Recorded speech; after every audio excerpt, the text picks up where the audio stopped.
Right, boys and girls, P6, P7, Unit 8, let's do this. Right, so, was the event successful and did it achieve the stated aim and purpose? Yep, I think it was quite successful because all the participants were able to go through all their games without any lag, no disconnections, so this had no complaints in there, and yeah, so the event ran smoothly.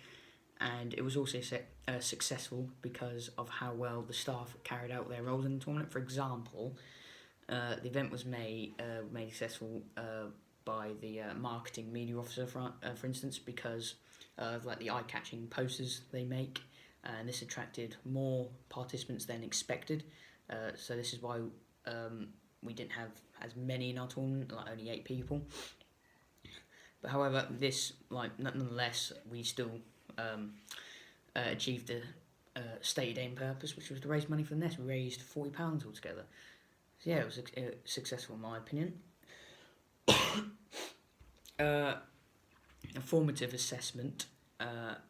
What did you review during the event? Why and how? During the event, I reviewed if there were any unstable internet connections from any of the participants.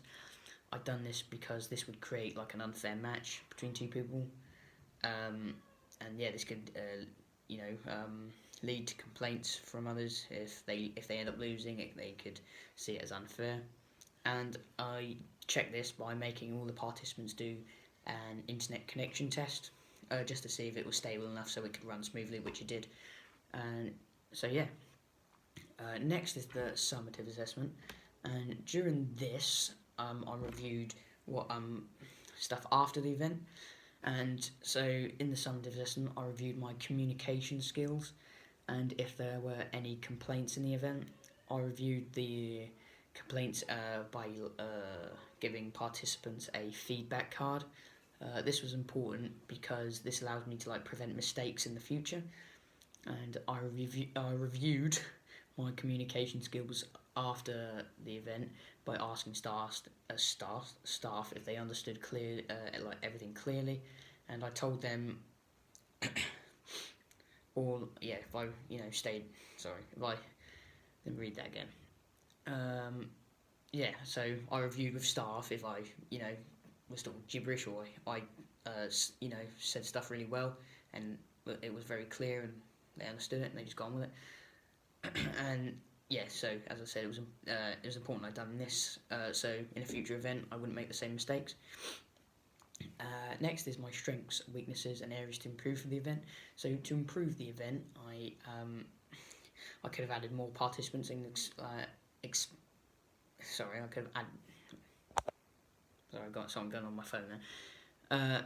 So yeah, to improve the event, I could have added more participants. This is because this would raise more money, which is the primary aim of the tournament. So I could do this by first asking people online if they would join the tournament.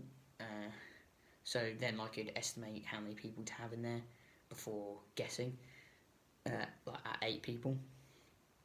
So yeah, that would raise more money. And a weakness in the event was that participants can talk while in the game.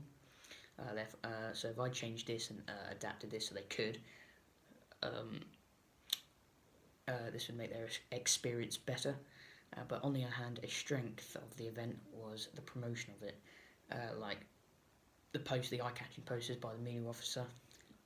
We engaged many people to sign up, more than expected, as I said earlier. And next is the strengths, weaknesses, and areas to improve individually. So one weakness was my communication skills. This is because some participants during the event were confused on some of the rules and regulations during the event. Therefore, reviewing this and improving would prevent this in the future. I'd done this by asking participants how they felt about the organisation of the tournament. I'd done this just by a feedback card by others. However, one of my strengths was promoting the event. For example, the posters I made were eye-catching and I received positive feedback for it. Thank you.